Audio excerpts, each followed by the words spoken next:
बिस्मिल्लाहिर्रहमानिर्रहीम। अस्सलाम वालेकुम स्टूडेंट्स। जी स्टूडेंट्स, प्रीवियस लेक्चर में हमने फाइनेंशियल स्टेटमेंट के हवाले से थोड़ी सी डिस्कशन की थी। आज हम उसी डिस्कशन को आगे प्रोसीड करेंगे। आज हम अपने लेसन नंबर 5 और 6 को कंटिन्यू करने की कोशिश करेंगे, सीखने की, अंडरस्टैंड करने की कोशिश करेंगे। ये भी फाइनेंशियल स्टेटमेंट्स का ही हिस्सा है। समझ लें कि ये पिछले लेसन का ही हिस्सा आगे चल रहा है। ये दोनों लेसन आपस में इंटरलिंक्ड हम नहीं कह सकते, थोड़ा थोड़ा दोनों में डिफरेंस है, लेकिन हम फिर भी इन दोनों को आज के लेक्चर में कवर अप करने की कोशिश करेंगे, क्योंकि दोनों का टाइटल सेम है, बीच में चीजें थोड़ी सी मिक्स डिफरेंट हैं दोनों लेक्चर्स की। लेकिन खैर, हम प्रोसीड करेंगे। हमारे यहाँ पे कुछ नाम शो हो रहे हैं, ये नाम बेसिकली रेशोज है। सबसे पहली बात तो हम थोड़ा सा अंडरस्टैंड करेंगे रेशो क्या होती है। रेशो हम बेसिकली कोई भी दो वैल्यूज को जब हम दो प्रोपोर्शन के मुताबिक दो डॉट्स के साथ शो करते हैं तो ये एक रेशो का सिंबल कहलाता है। वैसे जनरली हम इसको रीअरेंज करें तो हम कुछ इस तरह से इनको लिखते हैं।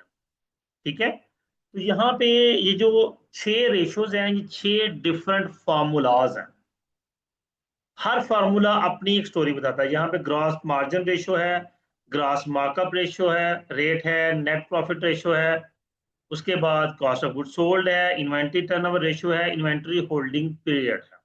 ठीक है, हम आगे चल के इन सब रेशियोज के हर फार्मूले को अंडरस्टैंड करने की कोशिश करेंगे और याद करने की कोशिश करेंगे, क्योंकि इसमें और कोई टेक्निकलिटी नहीं है। रेशियो का फार्मूला अगर आपको आता है तो डायरेक्टली आप नेचर स्टेटमेंट में से डाटा उठाते हैं और रेशियो फाइंड आउट कर लेते हैं। जिस तरह मिसाल है, रेशियो नंबर 3 है नेट प्रॉफिट रेशो। ये रेशो सिंपली है net profit divide by sales. आप लोगों को याद हो, अगर प्रीवियस लेक्चर में हमने इनकम स्टेटमेंट बनानी सीखी थी, उसकी पहली आइटम सेल्स थी और आखिरी आइटम नेट प्रॉफिट थी। बनी बनाई चीजें हैं, दोनों को जहां पुट करेंगे, नेट प्रॉफिट पुट करेंगे, सेल्स पुट करेंगे और हमारा आंसर फाइंड आउट हो जाएगा। कोई वर्किंग नहीं होती, चीजें सीधी सीधी हमारे पास इन रेशियोज के वाला होती है। ठीक है, टाइम जाया किए बगैर आगे प्रोसीड करेंगे। देखें, आपके सामने cost of goods manufacture statement बनी है। ठीक है, इसका फॉर्मेट अगर आपने अभी तक याद नहीं किया तो इस फॉर्मेट को याद जरूर कर लें, क्योंकि अगले 3-4 लेक्चर्स इससे जान नहीं छूट रहे, ये बार बार आएंगे। फिर मैंने आपको प्रोपोर्शन बताए थे। पहला हमारा मटेरियल का पोर्शन है, दूसरा हमारा टोटल कॉस्ट का पोर्शन है, तीसरा हमारा कॉस्ट ऑफ गुड मैन्युफैक्चर का पोर्शन है, और चौथा हमारा कॉस्ट ऑफ गुड सोल्ड का पोर्शन है। आप इसको पोर्शन वाइज याद करेंगे तो ज्यादा जल्दी याद हो जाएगा और ज्यादा देर तक आपके माइंड में ये रहेगा। इनकम स्टेटमेंट में हमने पढ़ी थी sales less cost of goods sold gross profit, और ऑपरेटिंग एक्सपेंसेस में सेलिंग और एडमिन एक्सपेंसेस माइनस किए थे, डिस्ट्रीब्यूशन एडमिन एक्सपेंसेस, तो हमारे पास आया था operating profit. Financial expenses minus किए तो हमारे पास इनकम बिफोर टैक्स आ जाता है, ये जो है, और फिर इनकम टैक्स माइनस किया तो नेट प्रॉफिट आ गया। ठीक है जी, अब हम ये दो चीजें हमारे पास मौजूद हैं तो हम जरा सीखने की कोशिश करते हैं फॉर्मूलाज को। सबसे पहले ये gross profit margin. Gross profit same उसी तरह जितना नेट प्रॉफिट था। प्रॉफिट के जितने भी फार्मूलाज होंगे मैं वो थोड़ी सी रूटीन के साथ लिख दूं। एक होगा gross profit margin, operating profit margin और नेट प्रॉफिट मार्जिन। ये तीनों के तो जो फार्मूला है, तीनों में ऊपर ग्रॉस प्रॉफिट आएगा, नीचे सेल्स आएगा, ऑपरेटिंग प्रॉफिट आएगा, नीचे सेल्स आएगा, नेट प्रॉफिट आएगा, नीचे सेल्स आएगा। इस तरह से इन फार्मूलाज को आप इजीली याद कर सकते हैं। ये देखें, ये 3 फार्मूले हमने बड़ी आसानी से याद कर ली। उनमें से एक ऊपर मैं लिखा आया था, एक ग्रॉस प्रॉफिट है। Gross profit over sales multiply 100। Gross profit हमने अभी देखा कहां पे था जी, जब हमने सीजीएस माइनस किया था। ग्रॉस प्रॉफिट आया, सेल्स से डिवाइड किया, 2,90,000 ग्रॉस प्रॉफिट है, 6 लाख सेल्स हैं तो 48.33 आ गया। हाँ, ग्रॉस प्रॉफिट मार्कअप जो है ये ग्रॉस प्रॉफिट मार्जिन से डिफरेंट होता है। जब टर्म मार्कअप की आ जाए तो सिंपल बात आपने जेहन में रखनी है कि मार्कअप की टर्म आई है तो डिवाइडेड बाय सीजीएस होगा, ना कि सेल्स होगा। Gross profit divide by cost of goods sold होगा। अगर वो कहता है operating profit markup, net profit markup, markup की टर्म जब यूज करेगा तो नीचे सेल्स की बजाय सीजीएस आएगा। इस चीज को भी आपने माइंड में रखना है, क्योंकि मार्कअप का ताल्लुक डायरेक्टली कॉस्ट के साथ होता है।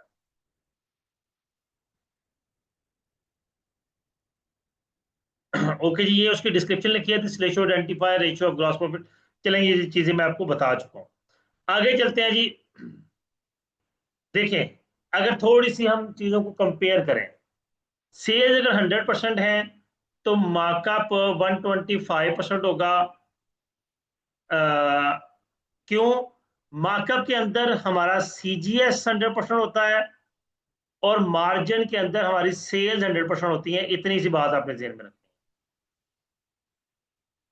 है। अगर सेल्स 100% है, फर्ज करें सेल्स आपकी 4 लाख की है, मिसाल ले लेते हैं जी।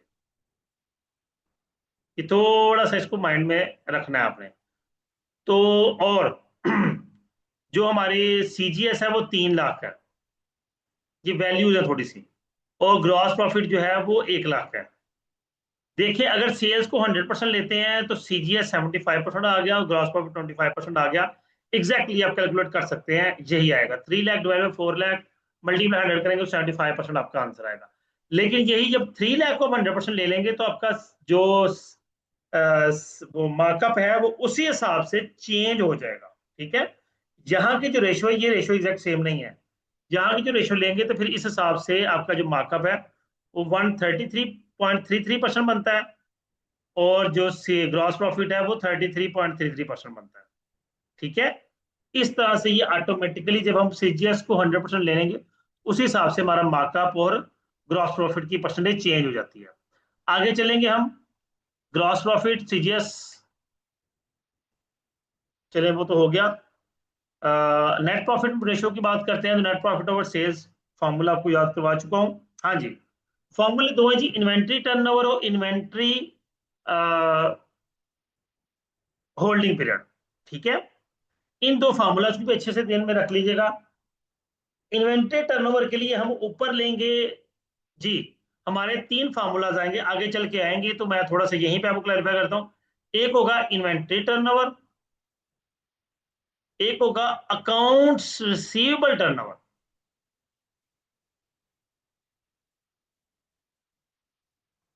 और एक होगा अकाउंट्स पेबल टर्नओवर। यहां पे देखें, तीनों में नीचे जो नाम है वही आना है। यहाँ पे इन्वेंट्री नीचे आनी है, यहाँ पे अकाउंट रिसीवेबल आने हैं, यहाँ पे अकाउंट्स पेबल आने हैं। ऊपर क्या आना है?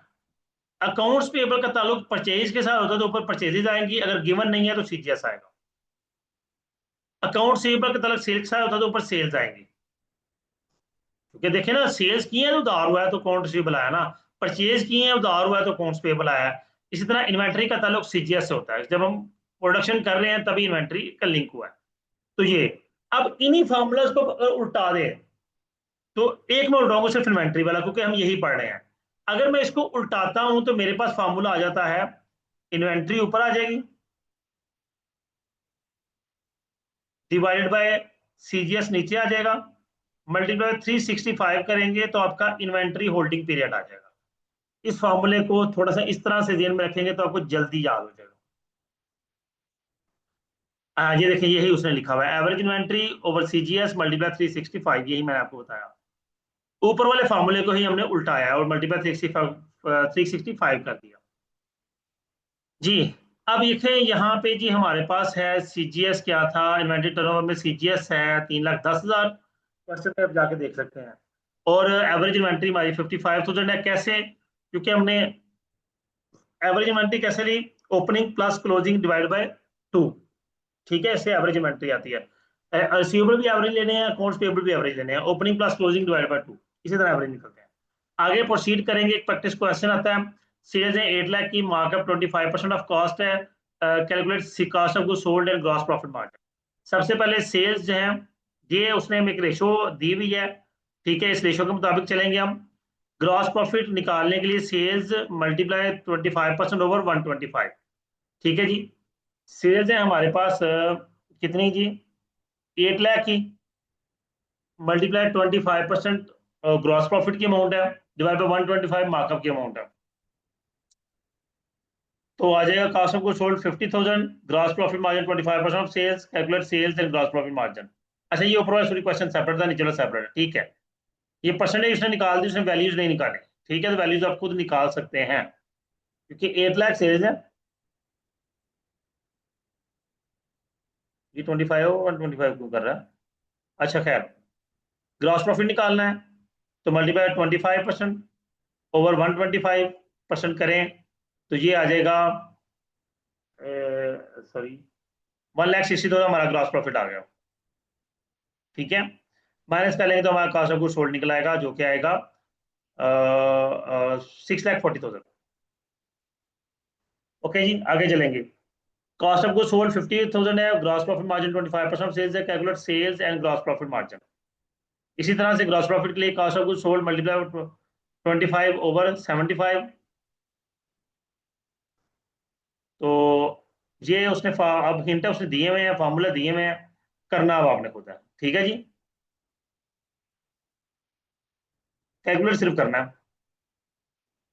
आगे हम प्रोसीड करें, क्वेश्चन 5 पढ़ते हैं। सेल्स है, डायरेक्ट मटेरियल परचेज है, डायरेक्ट लेबर है, एफएच है, increase in inventory, material inventory, work in process और फिनिश गुड्स। अच्छा यहाँ पे एक चीज ध्यान में रखिएगा, अगर मैं आपको कहता हूँ कि इसकी आप cost of goods sold statement बनाएं, तो यहाँ पे ओपनिंग क्लोजिंग नहीं है। तो यहाँ पे क्या होता है कि जब इंक्रीज इन मटेरियल इन्वेंट्री लिखा हुआ है तो हम करेंगे ओपनिंग 0 और क्लोजिंग जो है 10,000।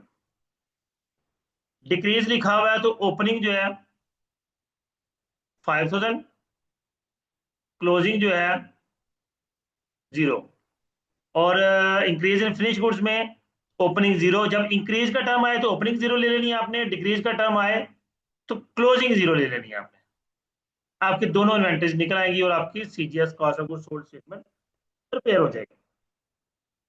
और फिर साथ में कह रहा है ग्रॉस प्रॉफिट मार्कअप रेशो निकालनी है, gross profit, net profit, finish goods inventory turnover, उसके बाद finish goods inventory holding period, inventory turnover holding period वो बात कर रहा है।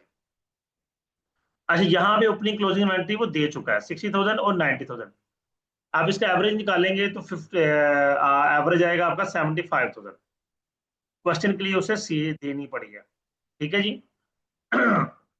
अब हिंट है जी, डिक्रीज इन इन्वेंट्री मींस, अच्छा चले वो मैंने बातें आपको सारी बता दी हैं, हिंट वो कह रहा है। ओके जी, मुझे उम्मीद है कि आप लोग इसको प्रिपेयर कर लेंगे और मैं ट्राई करूंगा कि मैं ये क्वेश्चन नंबर 5 और क्वेश्चन नंबर 6 जो है ये व्हाइट बोर्ड पर समझा दूं एक दफा, ताकि आप लोगों को जो माइंड में एम्बिग्यूटीज हों उसे मैं आपको क्लियर अप कर दूं, ठीक है। इस लेसन के बाद व्हाइट बोर्ड का इंशाल्लाह एक लेक्चर जो है वो मैं अपलोड करूंगा, जिसमें ये क्वेश्चन सॉल्व क्वेश्चन मौजूद होंगे। नेक्स्ट चलेंगे हम लेसन नंबर 6 पर, ठीक है जी। प्रिपरेशन ऑफ फाइनेंशियल स्टेटमेंट्स पे ही हम चल रहे हैं जी। ये प्रोडक्शन कॉस्ट बेसिकली आपकी टोटल फैक्ट्री कॉस्ट है, उसमें material plus labour plus effort, तीनों में की आपकी टोटल फैक्ट्री कॉस्ट बनती है। आप देखिए इन दोनों को कहेंगे कन्वर्जन और मटेरियल ये आपका, ठीक है। आगे प्रोसीड करते हैं जी। हमें कॉस्ट पर यूनिट निकालनी है। कॉस्ट पर यूनिट का सिंपली फॉर्मूला तो होता है,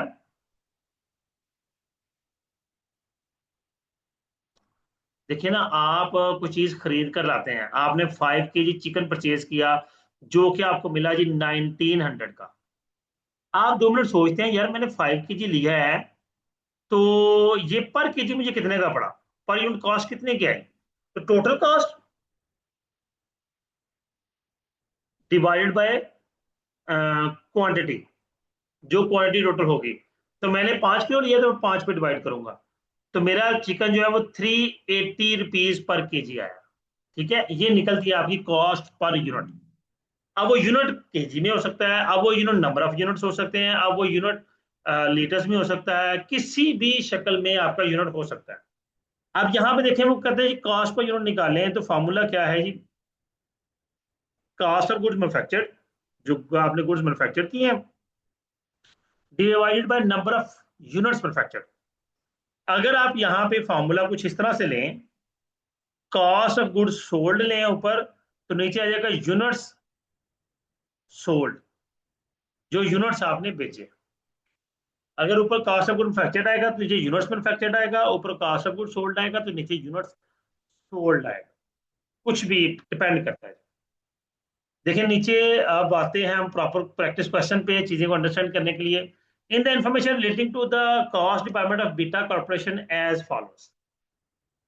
उसने जनाब बनाया है मटेरियल परचेज हमने किया 3,60,000 का, कन्वर्जन कॉस्ट है 2,14,400, फ्रेट इनवर्ड है कि मटेरियल में ऐड होना है, परचेज डिस्काउंट है मटेरियल में से माइनस होना है, ओपनिंग क्लोजिंग मटेरियल है। पर cost of goods sold statement,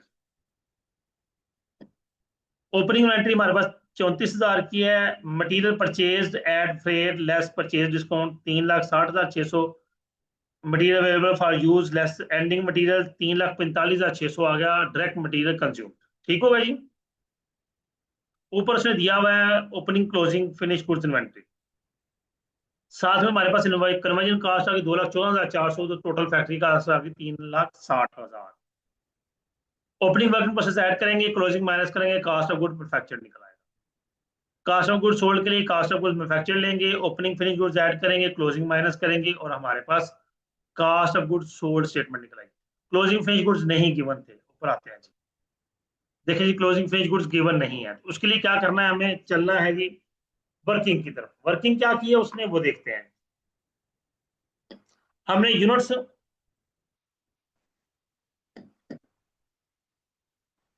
उसने कहा जी फिनिश गुड्स इन्वेंटरी जर्नी में 300 थी और 420 क्लोजिंग थी, हमने 3,3380 यूनिट सोल्ड किए। अब यूनिट सोल्ड जब हमें निकालने हैं ना, यहाँ पे भी एक चीज ध्यान में रखिएगा, इसका भी तरीका सीधा सीधा होता है कि opening units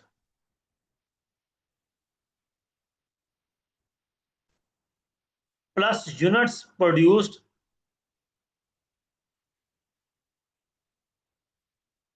less closing units, तो आ जाएगा यूनिट्स सोल्ड। अब सोल्ड उसे दिए हैं 3,380, क्लोजिंग नहीं दिए। उसके बाद ओपनिंग उसने दिए हैं मेरे ख्याल कितने थे, जो फिनिश गुड्स ओपनिंग एंट्री 420, नहीं फिनिश गुड्स ओपनिंग इन्वेंट्री थी, हाँ जी 4 नहीं, क्लोजिंग यूनिट्स दिए हुए हैं, ठीक है, हम यूनिट्स मैन्युफैक्चर निकालेंगे, ठीक है। ये ओपनिंग हमारे 300 है, क्लोजिंग 320 है, तो ये देखिए ये दोनों ऐड कर लेंगे, 300 माइनस कर देंगे तो हमारे पास यूनिट सोल्ड निकल आएंगे। तो ये 4,000 क्यों निकले जी, अच्छा 3880 सही है, 3880 हमारे यूनिट सोल्ड है। 320 ऐड किया, 420 ऐड किया, 300 माइनस किया, क्योंकि रिवर्स चलना है हमने, क्लोजिंग माइनस हो रहा है ओपनिंग ऐड होता है, लेकिन जब हम रिवर्स में चलेंगे तो क्लोजिंग ऐड होगा ओपनिंग माइनस होगा, तो हमारे यूनिट सोल्ड 4,000 निकला है। यही काम उसने यहाँ पे किया, देखिए यूनिट सोल्ड में क्लोजिंग ऐड किए हैं क्योंकि रिवर्स चला वो, और ओपनिंग माइनस किए हैं, यूनिट मैन्युफैक्चर निकला है। और फिर हमने क्या किया, हमारे पास कॉस्ट ऑफ गुड्स मैन्युफैक्चर्ड हमने भी फाइंड की है। जैसे cost of goods manufactured 6 lakh है और यूनिट मैन्युफैक्चर्ड 4,000 है, 3 0 कट के 15, 150 हमारी यूनिट कॉस्ट निकल आई। ठीक हो गया। अब क्लोजिंग यूनिट्स हमारे 420 है, 420 मल्टीप्लाई बाय 150, तो 63,000 हमारी क्लोजिंग फिनिश गुड्स की कॉस्ट निकल आई। ओके जी, तो हमने कॉस्ट ऑफ गुड्स सोल्ड मुकम्मल कर ली स्टेटमेंट, दैट्स इट, ये 63,000। इसी लिहाज से आपने क्वेश्चन नंबर 1 रिक्वायर्ड, 2 रिक्वायर्ड, ये दोनों क्वेश्चंस करने हैं। ठीक है, इंशाल्लाह मैं कोशिश करूंगा मैं इनका भी असेसमेंट जो है, नहीं बल्कि हम इसको एक क्वेश्चन को यहाँ पे सॉल्व कर लेते हैं ताकि हमारी थोड़ी सी प्रैक्टिस हो जाए। Question number 2,